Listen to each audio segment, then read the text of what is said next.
PNC, America's Black News Channel. Watch 15 minutes. Share with everyone. Finally, news that speaks to us. Welcome back to Black News Tonight. The Constitution of the United States is often called the supreme law of the land, and that no law shall be passed that contradicts its principles. But my next guest recently called this foundational document kind of trash.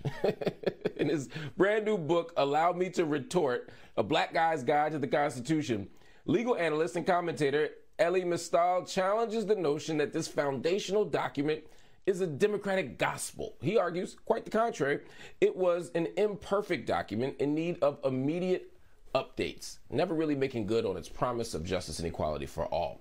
Mystal calls out the GOP for stacking the judiciary with conservative activists and pushing a narrow interpretation of the Constitution, rolling back the little bit of progress that we made. Now, he's suggesting some bold changes to the document, and he's here on the show to tell us all about it. Elie Mystal is the nation's justice correspondent. He's also the legal editor of the More Perfect podcast on the Supreme Court for Radio Lab. Y'all got to listen to that podcast. It's pretty fire. Everybody, he's also a graduate of Harvard College and Harvard Law School. Y'all might have heard of that. Just in case you're wondering about this brother's credentials, y'all like to question brother's credentials on this kind of stuff. Elie, why is the Constitution kind of trash, to use your language? Yeah, I'm surprised that this is a controversial statement, right? Like, you give me a document that's written by slavers, colonists, and sure, white people who were willing to make deals with slavers and colonists, exclusively white men. They upheld not only the structure of slavery, but wrote into their document certain things that would make slavery almost impossible to overcome, like the equal suffrage in the Senate, which gave white people in the South overrepresented them in the government. They counted slaves as 3/5 of people to give their captors more political power in the government. The Constitution failed so miserably that we got into a hot shooting civil war less than 100 years after it was adopted. I'd call that kind of trash, right? Like, a good document wouldn't have done those things. Yeah, I mean, you make a solid argument. You know, the people who would push back against you, of course, are going to say, well, the problem in the document is the people's interpretation of the document. It's their execution of the document. But this document is our best self. And if we could only just live up to the ideals of the document, we'd be great.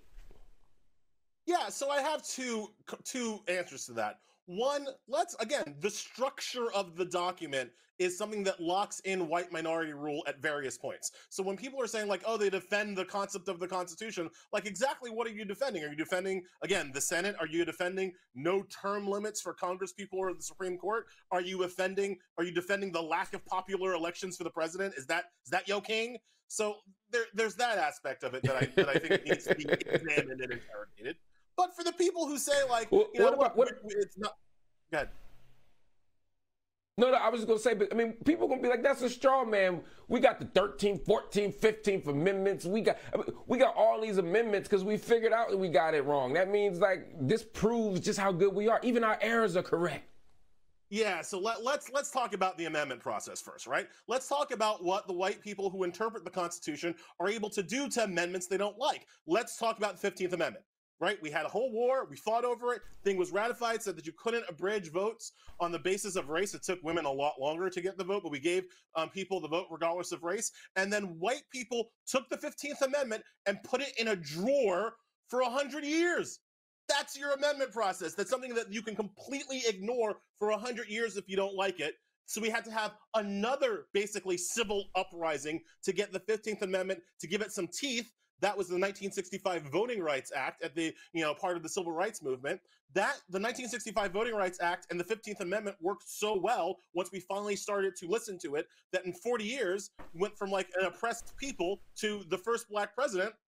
And white conservatives on the Supreme Court got so angry at the first black president that before he was even out of office, what did they do?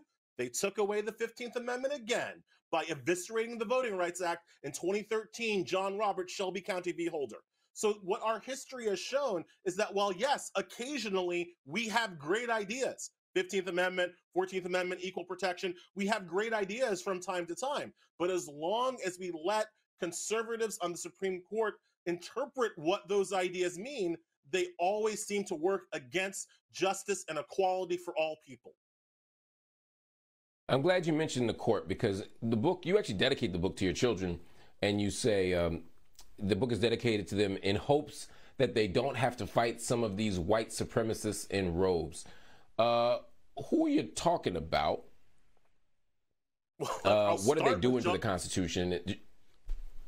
I'll start with Chief Justice John Roberts, who has been an enemy of voting rights for his entire career. See, liberals have it twisted. They think that John Roberts is a friend because occasionally he swings from left to right. Make no mistake, John Roberts' first job after law school and clerking was to work in the Reagan Justice Department. His job was to figure out a way to oppose the 1982 amendments to the Voting Rights Act.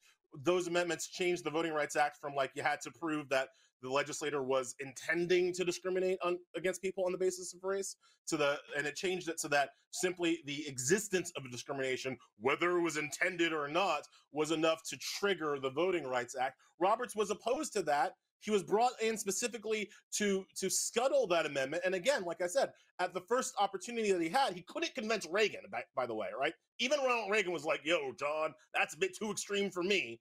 But when Roberts finally got the opportunity to take shots at the Voting Rights Act, he went and he did it in 2013, and he did it again in 2021. So, like, Roberts is the perfect example of a person who smiles and seems nice, but is against the very concept of Black people having full, fair, and equal voting rights with everybody else in the country. He is an enemy of voting rights, and that means he is an enemy of justice and equality. Is it possible to have a fair and just Constitution in the United States? Sure.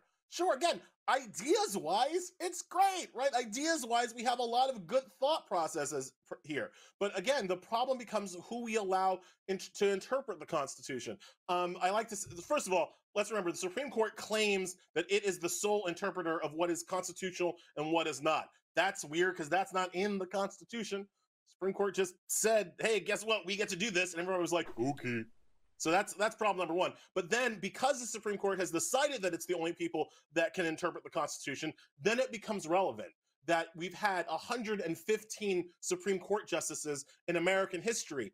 108 of them have been white men. Maybe that's a problem. Maybe we should do something different than that. Maybe we shouldn't let. Yeah, but Elie, that's not a problem, man. See, that's not a problem. Those white men that won, they got the nominations fair and square. It's only this new black person, this black woman, that got it from special racial preferences. You know, it's Ketanji Brown. You know, she's the only one that got it through some kind of privilege. These white men just won. They just outran everybody else. Nobody ever has to ask what their LSAT scores were because they got their jobs honorably.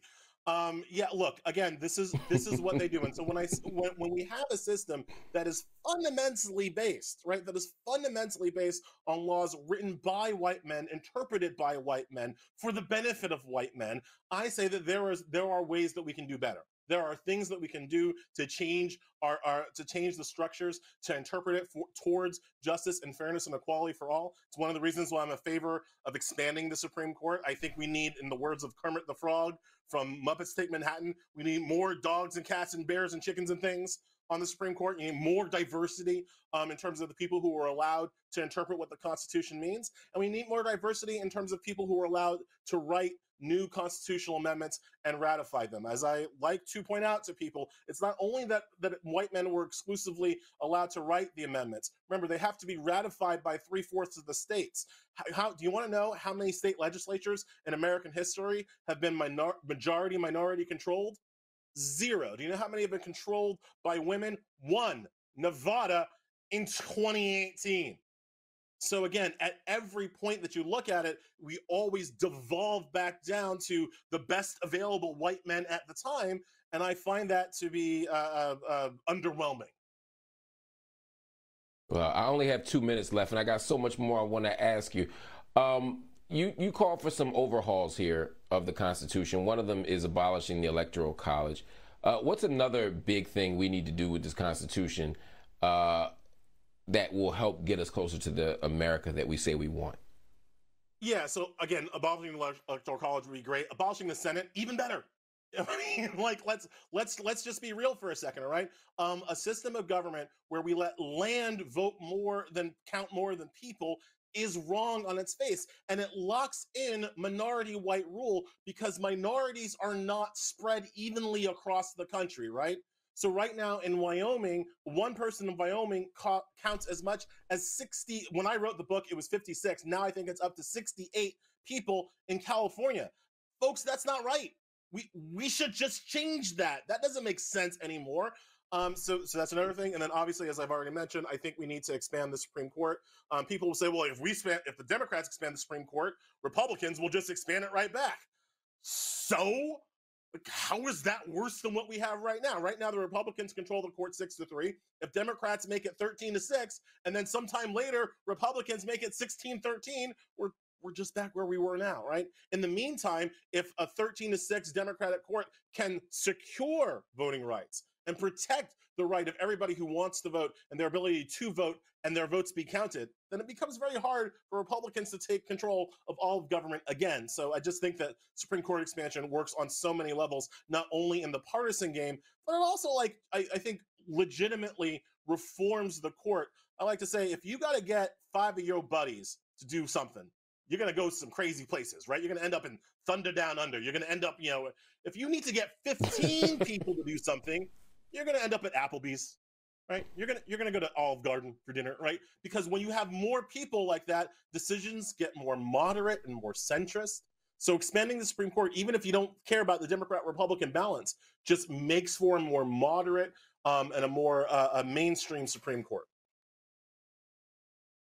I don't know. You had me to that last point, man, because after looking at all them people that elected Trump and stormed the Capitol on January 6th, I'm starting to think that a whole bunch of them decided to go to Magic City one night, But in the general scheme of things, I see your point, and the Constitution definitely needs an overhaul. And what I love about your book is that you give us an opportunity and the space to be provocative, to not have any sacred cows. We can actually think through this issue, and you do it in such clear, accessible, but brilliant language. Elie, thank you so much for the book. Thank you so much for sharing it with us, and thank you so much for hanging out on Black News Tonight. You got to come back soon. Everybody, the book is called Allow Me to Retort, A Black Guy's Guide to the Constitution, and it is now available wherever books are sold. But of course, we think you should buy it from an independently owned black bookstore.